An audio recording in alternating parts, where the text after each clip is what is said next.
Today I want to share with you a really easy, beginner-friendly watercolor tutorial that looks like it might be hard, but it's really not. I'm going to walk you through step by step how to actually draw this painting with your paintbrush and some easy tips and tricks for finishing this really easy and fun watercolor Christmas tutorial.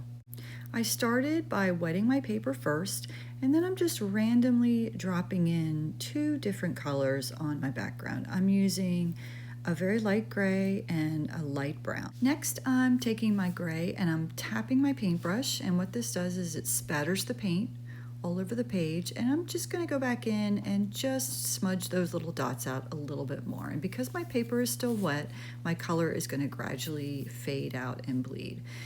Now I'm going to start my nativity scene, and this is going to be the little cradle, and I have a little bit of brown with some yellow mixed in, and as you can see, I'm just sort of drawing a very loose, abstract curve shape. It almost looks like a lima bean type of shape, and I come back in with my paper towel and I tap up some of that color.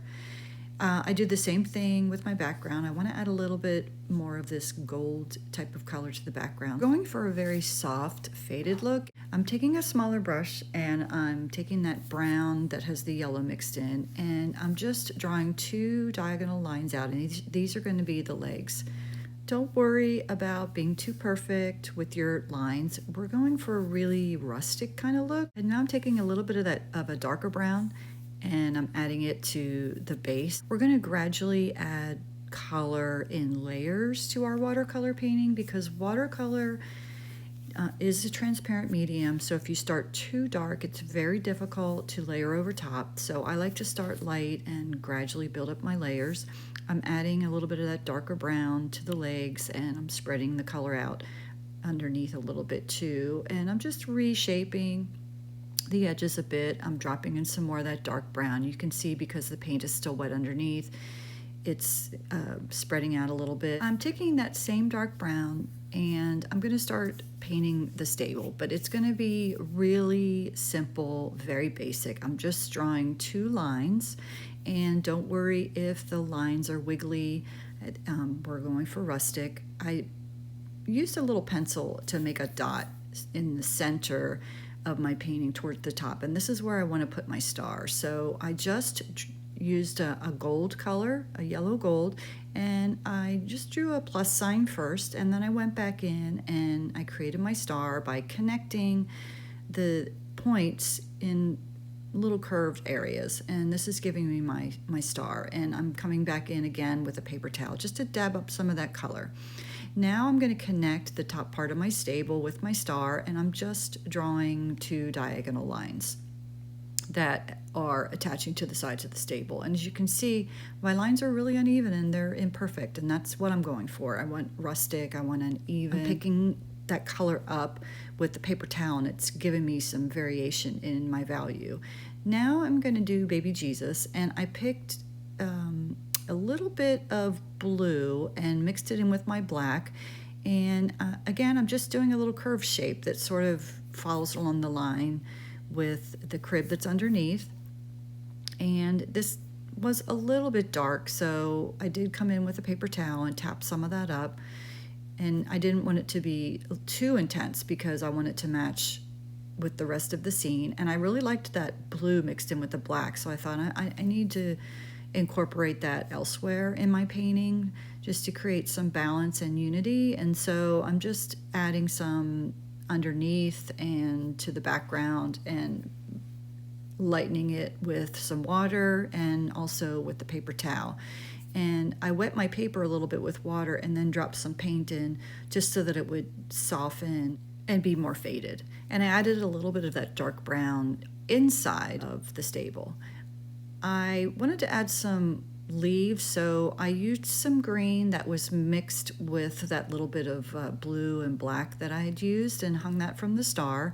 And then I came in and just filled in baby Jesus's head with just a little bit of a very light brown.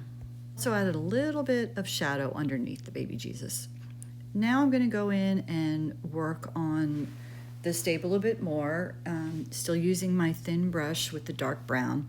and I'm just going to continue to paint over what I already have and lifting some of that color with the paper towel just to give the look of unevenness and more of a look of, you know, a wood texture. If you're new to my channel, my name is Kathleen and I'm a teacher and an artist, and I've been teaching for over 30 years, mostly in adult education, and right now I work with aging adults at a senior living community. I was a college professor for a very long time, but I'm really enjoying working with senior students at the moment.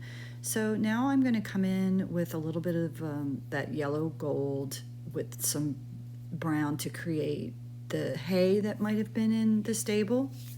And I'm just very quickly adding some to the edges underneath baby Jesus and along the floor of the stable, very randomly, just to give it an uneven look. I wanted to add some of that bluish gray in a spatter to the background, but I didn't want it to go all over. So I masked the center part with a paper towel.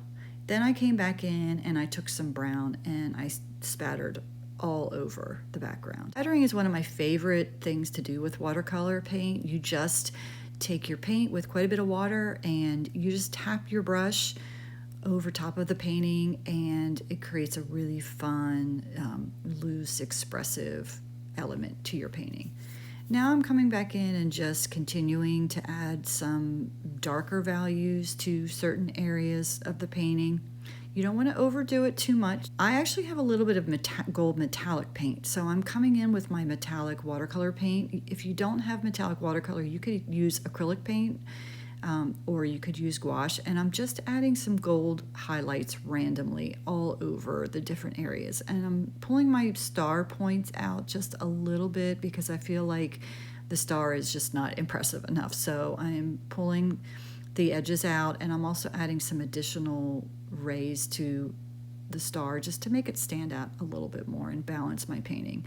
I'm adding a little bit of gold underneath, and I'm adding it to the hay or the straw underneath baby Jesus. Now you could quit here and be finished, but I wanted to show you how you can add some ink to your painting. I'm using a very fine tip permanent marker, and I'm just adding some really loose sketch lines around the outside edges of my stable here, and I'm being really quick and again uneven with my lines. If you go outside of where you painted, that's fine. I'm going for a fun, expressive look. I'm going to do the same thing with my star, and I'm being very light with my marker. You don't want to press down too hard. If you want to practice on a piece of paper on the side first, I recommend that you do that. That really helps just to get a very sketchy, thin line to your drawing. And I'm just going underneath the ground and adding some lines to the outside edges of the leaves and to the cradle. Thank you so much for joining me today. I hope you enjoyed this tutorial and you'll try it for yourself. And I hope that you'll like this video and subscribe to my channel.